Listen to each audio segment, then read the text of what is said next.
ના એક મહિનાનું શું આપણે બાપડા નોકર છીએ આ કલેક્ટરોના આના નોકર એ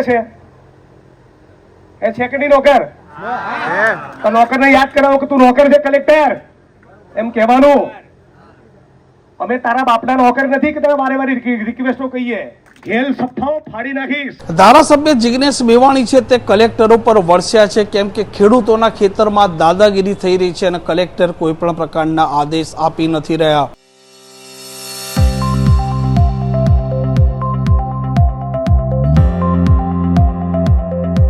નમસ્કાર, આપ જોઈ રહ્યા છો હોટલાઇન ન્યૂઝ અને હું છું આપની સાથે તોફિક ગાંચી। ધારાસભ્ય જિગ્નેશ મેવાણી હવે કલેક્ટરો છે તેમને આડે હાથ લઈ રહ્યા છે અને ખેડૂતોના ખેતરમાં વીજ થાંભલા નાખવામાં આવી રહ્યા છે, નથી ખેડૂતોને વળતર મળી રહ્યું કે નથી તેમને ભાડું મળી રહ્યું અને આવી પરિસ્થિતિ છે। આવી પરિસ્થિતિમાં હવે ખેડૂતો ઉપવાસ કરી રહ્યા છે। મોરબીના જેતપરના ખેડૂતો પણ ઉપવાસ કરે છે, તેમાં મંત્રી કાંતિ અમૃતિયાના ભાઈ પોતે પણ આ મામલે જોડાયેલા છે। સરકાર છે તેને મોરે મોરોનો પડકાર ફેંકી રહ્યા છે અને કોઈ પણ ભોગે વળતર લેવાનું છે કે પછી ભાડું લેવાનું છે અથવા ખાનગી વીજ કંપનીઓની દાદાગીરી છે તે સહન નથી કરવાની અને હવે આ મામલામાં એન્ટ્રી થઈ છે ધારાસભ્ય જિગ્નેશ મેવાણીની।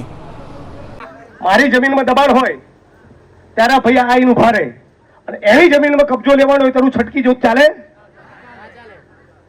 વાત બરાબર છે ને? જે લોકોને મંડળીની જમીનનો કબજો મળ્યો છે એ લોકો પોતાનું ખેડીને બીજાનું જે થવું થાય, આ તો સ્વાર્થ છે। તો આવા બધા સભાસદોનું લિસ્ટ બનાવીને તમે એમને કહી દો। તમને કહ્યું છું મારી મદદ જોઈતી હોય તો મંડળીના પ્રમુખ કોણ છે? તમે પ્રમુખ છો કે મંત્રી છો? મંત્રી છો। પ્રમુખ કોણ છે? બીમાર છે મંડળીના। તમે પ્રમુખ, મંત્રી, કારોબારી એ નિર્ણય લઈ લો કે બાકીની મંડળીની જે જમીનમાં જે બી તાલુકામાં રહ્યા, જિગ્નેશભાઈ લાંબા છે ને બરગામથી, આ ભાઈ અમદાવાદથી આવ્યા ને, તો તમે જે મંડળીનો લાડવો ખાઓ છો એ લોકો આવો, બીજા બધા સભાસદોને મદદ કરો અને તમને જો નિયમ પ્રમાણે કહી દો કાયદેસર શું થાય। કાયદેસર વસ્તુ આટલી છે, આપણી સંપત્તિમાં આટલી, આપણી પ્રોપર્ટીમાં, આપણા ખેતરમાં, આપણી જમીનમાં, આપણા ઘરમાં આપણને કાયદેસર જતા કોઈ રોકી શકે નહીં। આટલી 2 + 2 4 જેવી વસ્તુ છે, બરાબર? હવે આજની તારીખે આ જમીનનો કબજો લેવા જઈએ, માલિકી કોની છે? મંડળીની, બરાબર? આ ભાઈ વચ્ચે આવે તો પોલીસે કોની સામે એક્શન લેવાનું? મંડળી સામે કે આની સામે? આની આ ભાઈ મંડળીના કોઈ માણસ કે સભાસદ ઉપર હુમલો કરે તો કોની જવાબદારી?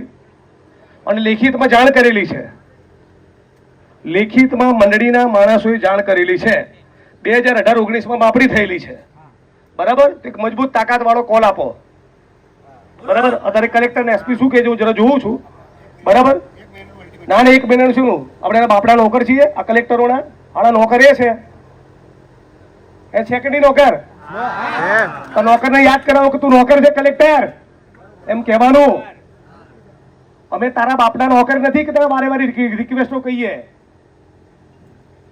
જરા પાવરથી જીવો અને જેના બાપે સવા શેર સૂંટકીને પેદા કર્યો ને આવી જાય, આ જિગ્નેશ મેવાણીનું પરિવાર છે,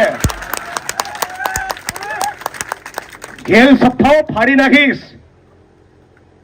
બિનજરૂરી દોડતા પણ કર્યું તો બહુ 40 વર્ષથી હેરાન કરે છે ને, બધાની દવા કરવાની, તમે મજબૂત થઈ જાઓ।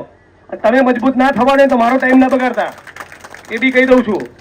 4000 વીઘા મેં આવા ખાલી કરાયા છે, આ તો ચણા મમરા છે 200 વીઘા, મારા માટે કોઈ મોટી વાત જ નથી। રાત્રે 12 વાગે જઈને કલેક્ટરને ઉઠાડું, ઉઠ નોકર ઉઠ, એવી રીતે કે ઉઠાડું,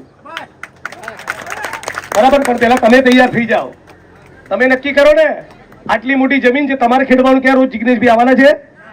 તો થોડી તમારી હિંમત બતાવવી પડશે। તમે શેના માટે કહો છો હુમલો થાય? ટાઈટ અરજી આપો, હુમલો થયો તો એસપીની કલેક્ટરની જવાબદારી રહેશે, સ્થાનિક પોલીસ સ્ટેશનની જવાબદારી રહેશે। તમે બધા જાઓ પોલીસ સ્ટેશન કે આટલા લોકોનું દબાણ છે, ગુનો દાખલ કરો, તમે જાઓ બધા। કેટલું થાય છે પોલીસ સ્ટેશન? 22 કિલોમીટર। ચલો બધા હું આવું છું, એફઆઈઆર દાખલ કરો સાલાઓની ઉપર, બધા ચલો મારી જોડે એફઆઈઆર કરી કીધું। પેલા આપણી પ્રોપર્ટીમાં કોઈ માણસ ઘૂસે છે એનો તમારો બી વાંક છે। આટલા વર્ષથી તમે શું કરો છો? ડરી ડરીને શેના માટે જીવો છો? સમીમાંથી, હારીજમાંથી, પાટણમાંથી, શંખેશ્વરમાંથી જેટલા બી માણસો છે બધાને એક દાડો ભેગા કરો। ભાનુભી વણકરનો મુદ્દો જયારે બન્યો, જયારે તંત્ર ઉપર પ્રેશર હતું ત્યારે કામ કરાવી લેવું હતું તમારે। કેટલા ગામ? 18 ગામની જમીન છે. 18 ગામને વીવી જુવાના તૈયાર થાય ગામ દીઠ, તો એ 350 જુવાના થાય. તમારે ખાલી સેલ્ફીઓ લેવી છે. થાય કે સેલ્ફીઓ લેવાથી, ઇન્સ્ટાગ્રામની રીલો બનાવવાથી કઈ થાય? આ ફોટા પાડવાથી કઈ થાય? અસલી કામ તો કબજો લેવાનું છે. 18 ગામની અંદર મંડળીની જમીનો છે. ગામ દીઠ 20 છોકરા તમે ગણો મજબૂત યુવાનો, તો એ 350 લોકો થયા. આ પ્રકારના સમાચાર માટે હોટલાઇન ન્યૂઝ ચેનલને લાઇક, શેર અને સબસ્ક્રાઇબ કરવાનું ભૂલતા નહીં. નમસ્કાર.